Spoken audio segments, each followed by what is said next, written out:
2014ஆம் ஆண்டில் 21,000 கிலோமீட்டருக்கு ரயில் தடம் வந்து மின்மயமாக்கப்பட்டிருக்கு. இப்போ வந்து 62,000 கிலோமீட்டருக்கு, அப்படியே 3 டைம்ஸ் பாருங்க.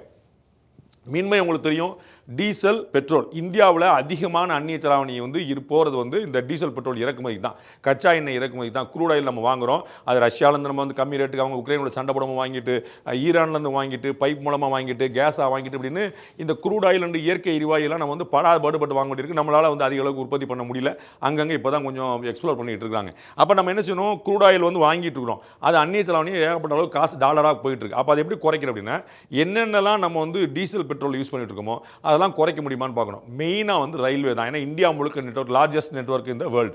அப்போ இங்கே வந்து 2014 வந்து 21,000 கிலோமீட்டர் தான் ரயில் தடம் வந்து மின்மயமாக்கப்பட்டு, டீசல் இன்ஜின்லேருந்து மின்மயமாக மாக்கப்பட்டுச்சு. அது வந்து 2011 வரைக்கும், இப்போ 14 வரைக்கும். 2014 பிறகு இன்னைக்கு வரைக்கும் பாருங்க, 62,000 கிலோமீட்டருக்கு வந்து ரயில் தடங்கள் வந்து மின்மயமாக்கப்பட்டு, அப்போ 3 டைம்ஸ் கிட்டத்தட்ட எல்லாமே மின்மயமாக்கப்படக்கூடிய நிலைமை பார்க்குறோம்.